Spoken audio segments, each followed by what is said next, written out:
The story of Dr. Kildare.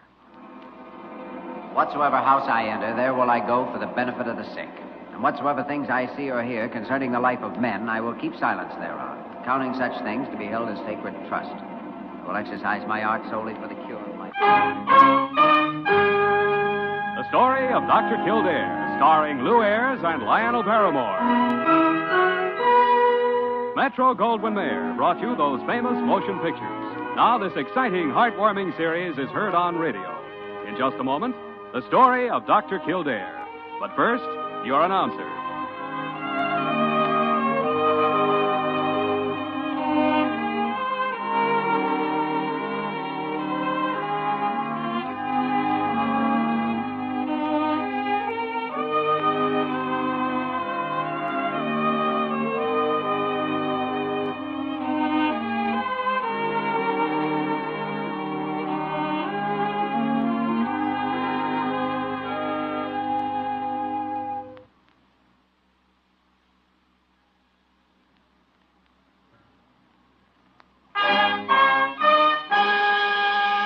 Now, the story of Dr. Kildare, starring Ayres as Dr. Kildare and Lionel Barrymore as Dr. Gillespie.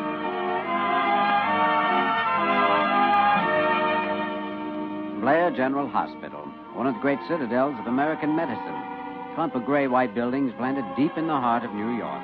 The nerve center of medical progress where great minds and skilled hands wage man's everlasting battle against death and disease. Blair General Hospital, where life begins.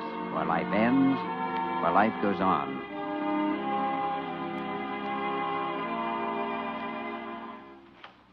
Oh, well, good morning, Dr. Gillespie.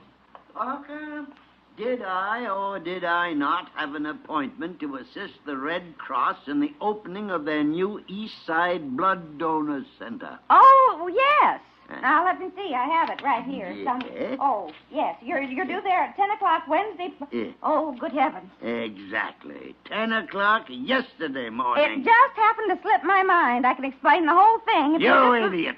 With accident victims dying every day because of the shortage of blood for transfusions, you forget what day it is. It could happen to anybody, Dr. Gillespie. I've just been so busy that With I haven't... the Red Cross trying every way it can to get private citizens to donate blood, you can't bother to remember what day the center opened. Well, when you come right down to it, I imagine they got it opened all right without you. No, that's quite beside the point.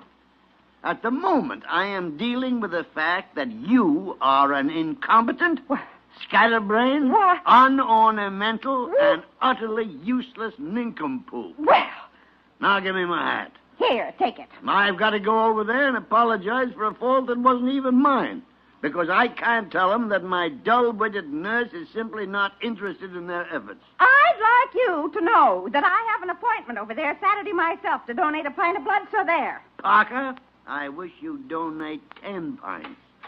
And I'd like to replace them with a transfusion of boiling oil. Hey, what's going on here? Oh, good morning, Jimmy. Good morning. See you later. Goodbye. Good morning. See you later. Goodbye. Where's he going? You'll fire? Oh, I don't care where he's going, Dr. Kildare. Now, what's the I've matter? given the best years of my life to that man. I've worked and slaved for him, and does he care? Oh, of course he does. Of course he doesn't. He's mean and nasty and insulting, I know. and I've stood it as long as I can. Oh, you know he doesn't mean half of what he says. When he's talking to me, he does. And anybody could make a little mistake like that. Like what? He hates me, Dr. Kildare. And he always has. Oh, no, he doesn't. Now, you know that isn't true. What? And another thing, Parker. I think your mind is slipping. You ought to do something about it. Shock treatments or occupational therapy. Oh, Goodbye. you see what I mean? I've never been so insulted Now, in my wait life. a second. Wait Why, a second. that- You know, he may have something there. Dr. Kildare. No, I don't mean that your mind is slipping, but the occupational therapy part, a hobby, in other words, might be a good idea. After all, you give too much of your life to this hospital and to Dr. Gillespie. Well, I only try to do my duty. You need an outside interest. Anybody would, working around him all the time. Well, I did used to enjoy corresponding with Lonely Hearts Club. Oh, that's good. Maybe there's some field of art or music. And I've always wanted to take up folk dancing. Folk dancing, huh?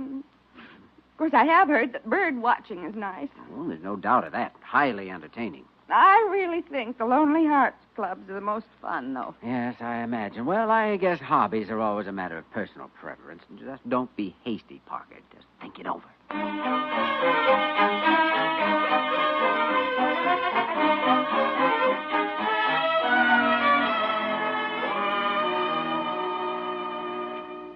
Of course, I've had these pains, this enteritis, as you call it, for years, Dr. Kildare. Doubles me up sometimes. But lately they've gotten really bad. That's why I decided to enter the hospital for an examination. I see. Well, in a few days, we ought to have a good idea of what's wrong with you, Mr. Kramer. What's his temperature, Miss Verner? 98.1. And I seem to have lost my appetite, too. The last couple of months, I haven't eaten one square meal a day. No wonder you have a slight anemia along with the other symptoms. I think that's all for now, Miss Verner, if you want to straighten up the examination card. All right, Doctor? Mr. Kramer, we'll make some lab tests today and tomorrow and possibly run a fluoroscope. Meanwhile, you just stay there in bed and take care of yourself. Yes, Doctor. You ready, Miss Verner? Yes, Doctor. See you later this afternoon, Mr. Kramer. Bye. What do you think, Jimmy? Chronic enteritis? On the face of it, yes, but there are some odd angles. Subnormal temperature, anemia. I don't know. Malignancy? Could be. And yet... Here, let me help you with that cart. Oh, no, the elevator's right here. I'm going down to the supply room. Oh, stopped at the 10th floor. Guess we wait. Good. Gives me 2 minutes more to talk to you. You mean alone at last? If you call a hospital corridor being alone. Say, the 10th floor reminds me. Do you have any idea what Parker's doing up there? Doing? Mhm. No, what do you mean? Well, she took over one of the empty storerooms about a week ago, put a lock on the door, and won't let a soul in. Spends all of her spare time, lunch hour and everything, locked inside. She had one of her usual run-ins with Dr. Gillespie last week. I suggested she take up a hobby. Well, what kind of a hobby involves locking yourself in a storeroom? I don't know. She mentioned bird watching. Maybe she looks out the window at the pigeons. That I can almost buy. Then, too, she mentioned Lonely Hearts Clubs. No, I don't think so. You've got me, baby. I'll ask Dr. Gillespie. It'll make you feel any better.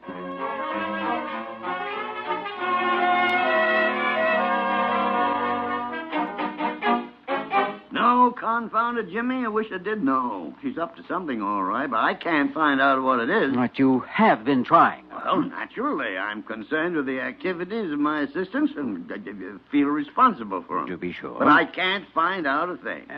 Tried asking her? Certainly not. That's precisely what she wants. And just how have you gone about it? Ooh, various methods. Somewhat unorthodox, perhaps, but never... ethical and honorable? Oh, Jimmy, now, how could you ask? I've seen you in action before.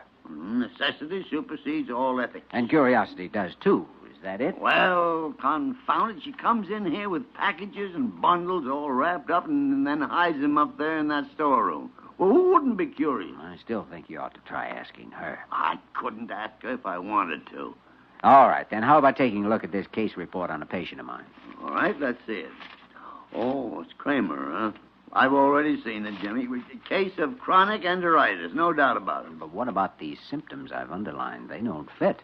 Psychosomatic complications, that's all. He's had the same trouble for years. Not quite the same. Some of these symptoms only started a couple of months ago. Now you're on that hobby of yours. Obscure symptoms, things other doctors overlook.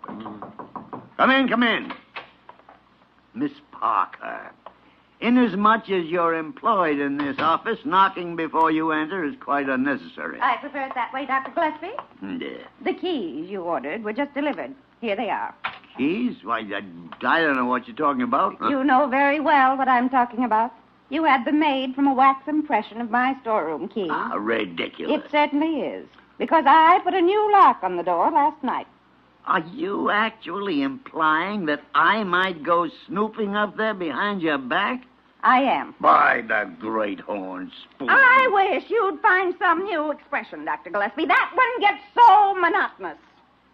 Parker. You're dealing with a new woman, you know. It's my hobby that did it. And you, Dr. Kildare, you're responsible. I am? That's why I want you to be here, too. When I reveal it to Dr. Gillespie in the morning. Reveal what? My hobby. You will be here, Dr. Kildare. Oh, yes, Parker. Thank you very much. After all, I've got to know what it is that I'm responsible for.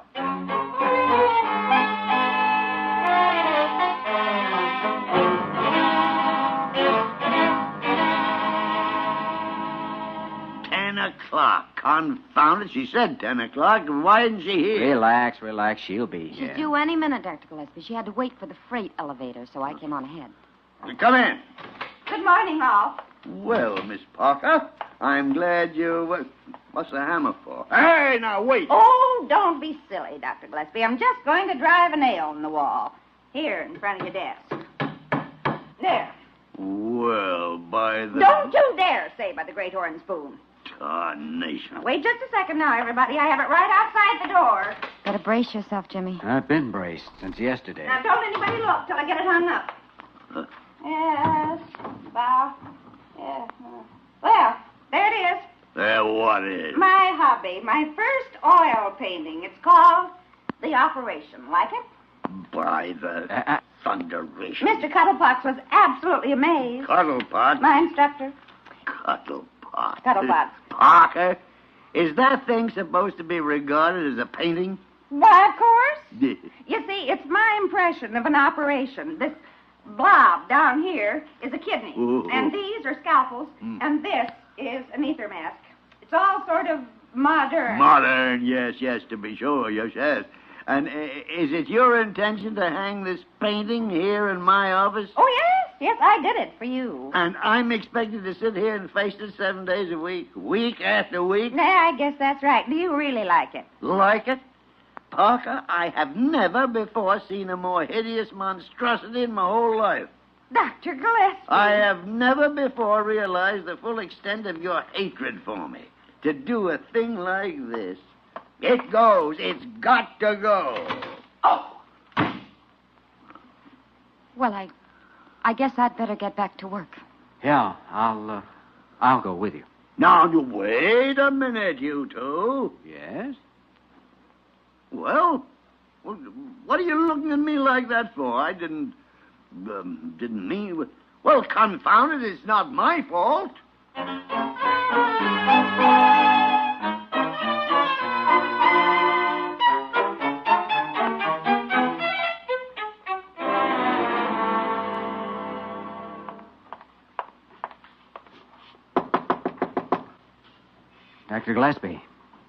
Dr. Gillespie, are you awake? Who is it? It's Kildare. Come on, open up. If you wake me up in the middle of the night merely to continue the discussion of my crude and unpleasant disposition, then to help me Now, wait a minute. It's nothing like that. I've talked to Parker that way for years. And if she suddenly decided to get injured feelings over it, well, it's not my fault. Not your fault. And I absolutely refuse to go the rest of the night lying here awake and feeling like a heel. So that's what you've been doing. I have not. A guilty conscience. Poppycock. You're not concerned about her at all, I suppose. Not even slightly. Then I guess I'd better go on over by myself. Over where? Nurse's dormitory. Diana just phoned and said Parker's been taken suddenly ill. Sounds fairly serious. Oh, well, wait a minute, Jimmy. Wait till I get my pants. All right, but hurry up, you heel.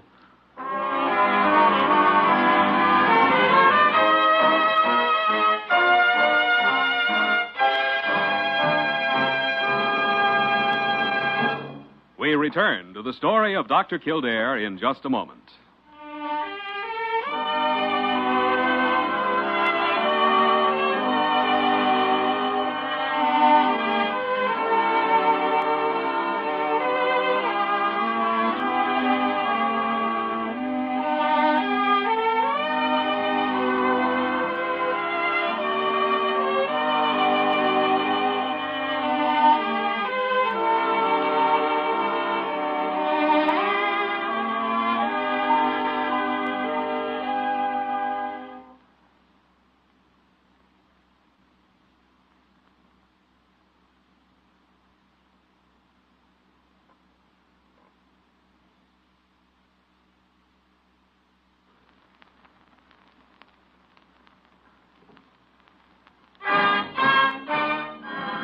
Now we continue with the story of Dr. Kildare, starring Lou Ayres as Dr. Kildare and Lionel Barrymore as Dr. Gillespie.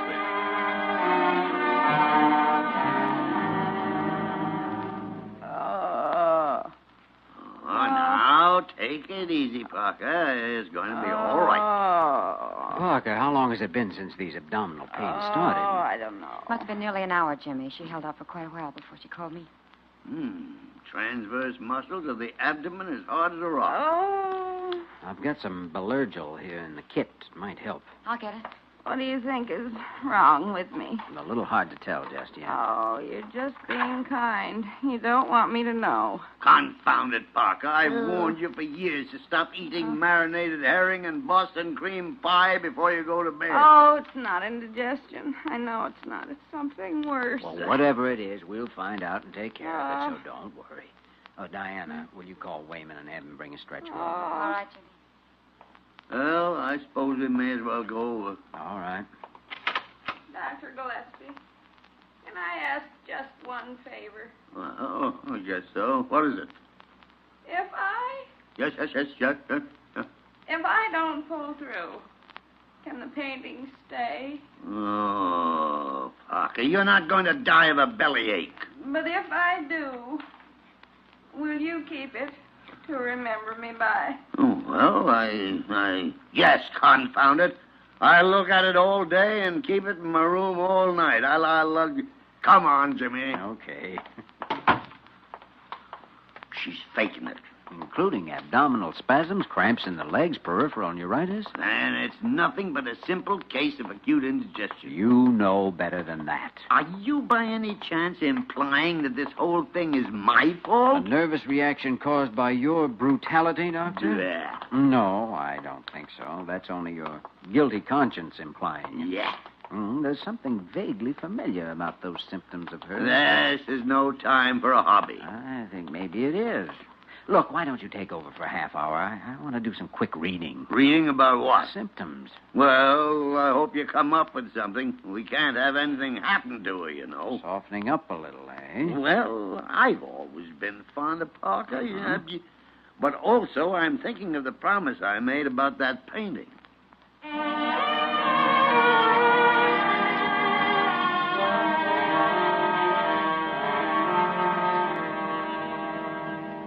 No. How's my pulse now, Dr. Gillespie? Weaker? That is not weak. It's exactly the same. And furthermore, those cramped muscles have loosened up a little. That's only because I'm drugged. Parker, you are not drugged. You're so kind, Dr. Gillespie. Kind. Trying to keep it from me this way. Oh, Jimmy. Well, it's about time. How are you feeling, Parker? Calm and peaceful, Dr. Kildare. It's the lull before the end. Oh, tarnation. Well, before you cross the bar, suppose we have a little talk about painting. Yes. I might have been a great artist had I lived.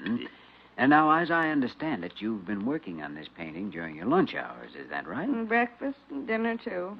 Oh, I got so caught up in it. And then you've been painting and eating at the same time. Oh, yes. And last night, when I was hurrying to finish, I kept dipping my brush in my coffee cup, and everything was so confused. That's it. I had paint all over everything. Well, I guess that's enough for a diagnosis. Diagnosis? Look. Diana, will you go down to the dispensary and get a gram bottle of sodium sulfate and one of potassium iodide? Right, Jimmy. Lead poisoning. That's right. Lead poisoning? Who? You? You've got a mild case of lead poisoning from those oil paints. But you'll be all right in a day or two. Lead poisoning. And something else, Dr. Gillespie. I think this gives us a tip on that Kramer case. Well, by the... You want to say it, Dr. Gillespie. Yes. Then go ahead. Say it. By the great horn spoon.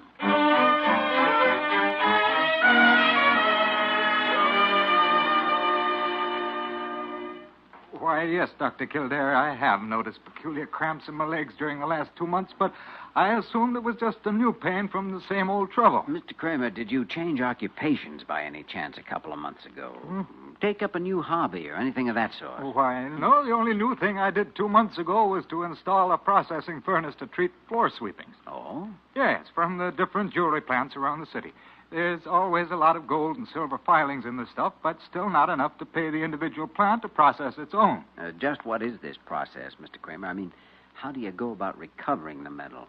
Well, I burn the sweepings first to get rid of the combustible stuff, and then I mix the ashes with litharge and charge it in... Litharge? Red lead oxide? That's right.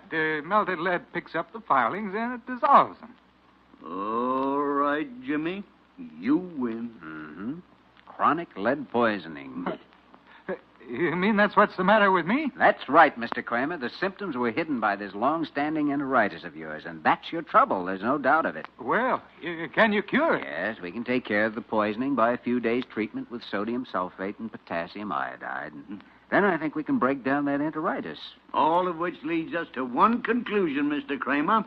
What conclusion, Dr. Gillespie? That you and I ought to take up a hobby.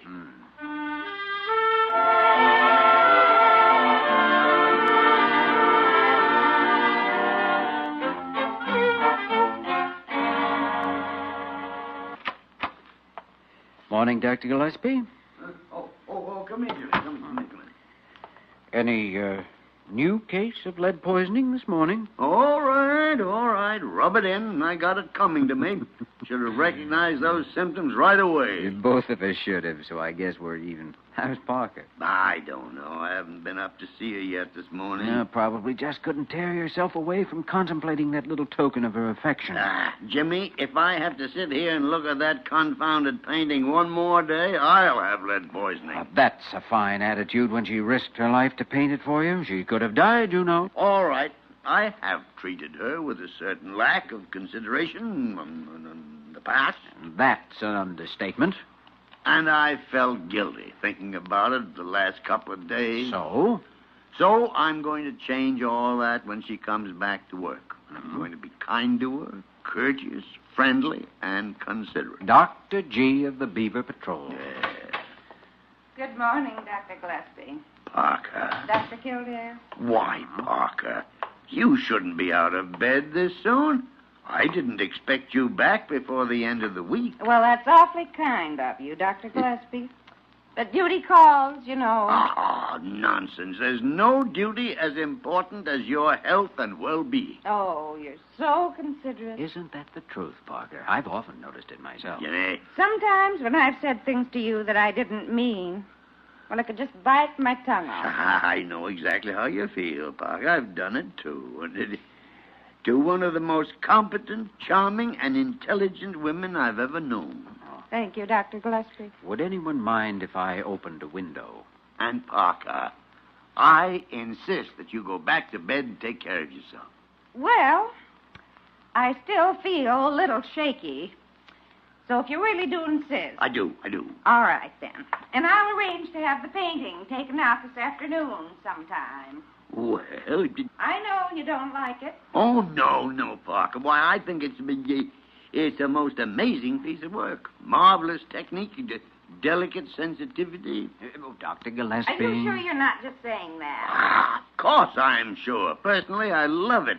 I'd hate to see it go, but... Then it doesn't go. Huh? Since you like it that much, it stays no matter what anybody says. Yes, but... Are you with us, Dr. Kildare? With you. I'm way ahead of you, Parker. We'll all stick together like the Three Musketeers. Now, wait a when a minute. man loves a work of art as much as Dr. Gillespie loves that painting, why, it would be criminal to tear it away from him. Kildare. In fact, Parker, you might paint another one for the wall opposite there. Jimmy. I've even got an impressionistic title for it. Oh, good. What is it, Dr. Kildare? Well, it's By the Great Horn Spoon.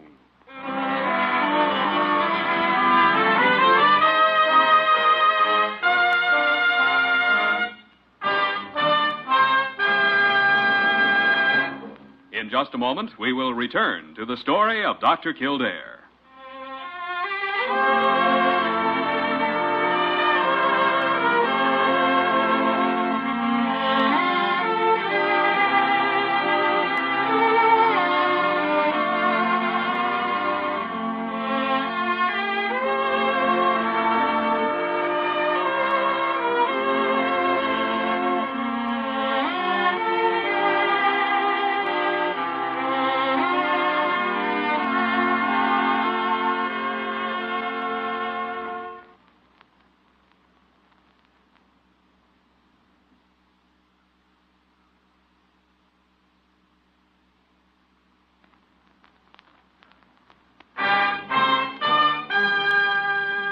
now, once again, the story of Dr. Kildare, starring Lou Ayres as Dr. Kildare and Lionel Barrymore as Dr. Gillespie.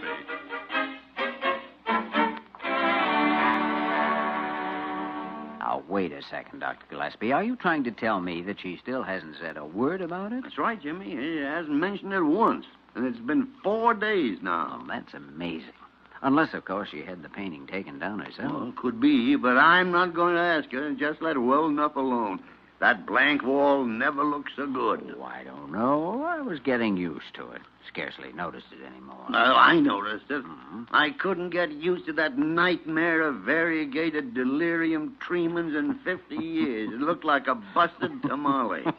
All I hope is that it ended up in the incinerator. Come in. Good morning, gentlemen. My name is Cuttlepots. Cuddlepots. Parker's art teacher. I'm looking for Evangeline Parker, and someone said she just might be here. Well, she's working on some reports down in the next office. If there's something we could... Well, it's just that I've got some excruciatingly good news for her. Of course, you knew her painting, The Operation, was entered in the annual competition of the Brooklyn Heights Institute of Advanced Art and Culture. No. I didn't even know they had an institute, but you... Wait a minute now. Don't... It won first prize in the primitive division. By the great horn spoon. Why don't you take up a hobby, Dr. Gillespie? I am, Jimmy, I am. So help me heaven, next week I'm starting in on folk dancing.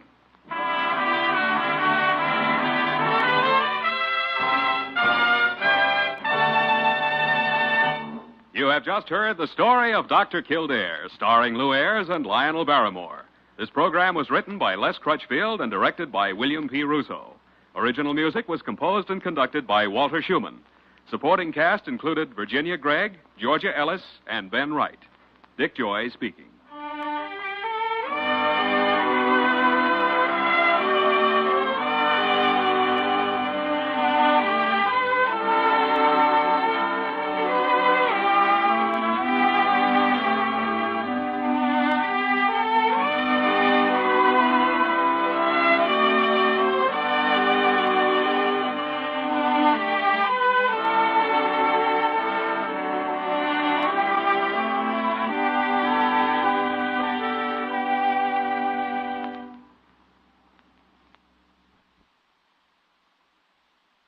So busy that With I the have Red Cross trying every way it can to get private citizens to donate blood, you can't bother to remember what day the center opened. Well, when you come right down to it, I imagine they got it opened all right without you. No, that's quite beside the point. At the moment, I am dealing with the fact that you are an incompetent, scatterbrained, What? unornamental, and utterly useless nincompoop. Well, Now give me my hat. here, take it. I've got to go over there and apologize for a fault that wasn't even mine. Because I can't tell them that my dull-witted nurse is simply not interested in their efforts. I'd like you to know that I have an appointment over there Saturday myself to donate a pint of blood, so there. Parker, I wish you'd donate 10 pints. And I'd like to replace them.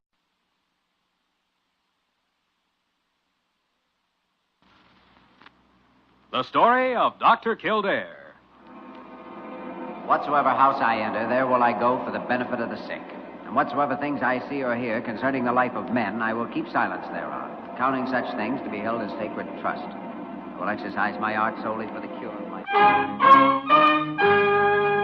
The story of Dr. Kildare, starring Lou Ayres and Lionel Barrymore. Metro-Goldwyn-Mayer brought you those famous motion pictures. Now this exciting, heartwarming series is heard on radio. In just a moment, the story of Dr. Kildare. But first, your announcer.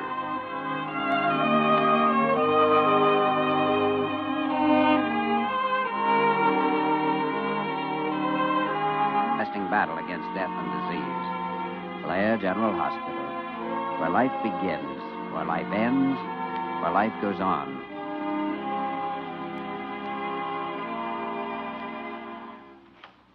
Oh, well, good morning, Dr. Gillespie. Parker, did I or did I not have an appointment to assist the Red Cross in the opening of their new East Side Blood Donors Center? Oh, yes. Now, let me see. I have it right here. Yeah. Oh, yes. You're due there at 10 o'clock Wednesday. Yeah. Oh, good heavens. Exactly. 10 o'clock yesterday morning. It just happened to slip my mind. I can explain the whole thing. If You just- idiot. With accident victims dying every day because of the shortage of blood for transfusions, you forget what day it is. It could happen to anybody, Dr. Gillespie. I've just been... With a transfusion of boiling oil. Hey, what's going on here? Oh, good morning, Jimmy. Good morning. See you later. Goodbye. Good morning. See you later. Goodbye. Where's he going? You'll fire? Oh, I don't care where he's going, Dr. Kildare. Now, what's the I've matter? given the best years of my life to that man. I've worked and slaved for him. And does he care? Oh, of course he does. Of course he doesn't. He's mean and nasty and insulting. I know. And I've stood it as long as I can. Oh, you know he doesn't mean half of what he says. When he's talking to me, he does. And anybody could make a little mistake like that. Like what? He hates me, Dr. Kildare. And he always has. Oh, no, he doesn't. Now, you know that isn't true. What? And another thing, Parker. I think your mind is slipping. You ought to do something about it. Shock treatments or occupational therapy. Oh! Goodbye.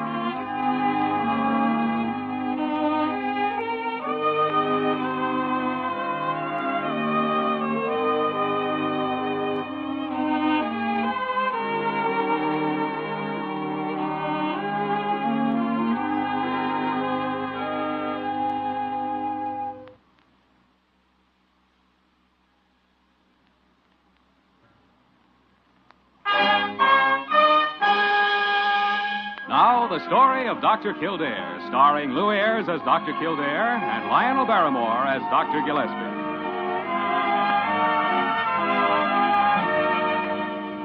Blair General Hospital, one of the great citadels of American medicine.